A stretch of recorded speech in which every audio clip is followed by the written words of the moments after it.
So there is the Amiga 2000 circuit board after I removed the battery that probably should have been removed many years ago.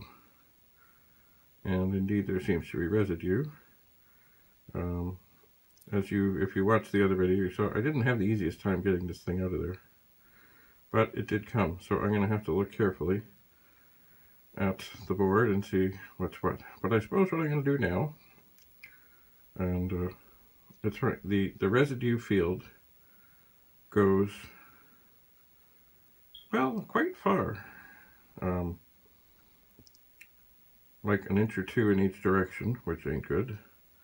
But anyway, we'll see what happens. What I think I'm going to do now is I'm going to try and snag a power supply and other accessories from an Amiga 2000 and plug this in and see what happens. So, there is the circuit board. Onward we go.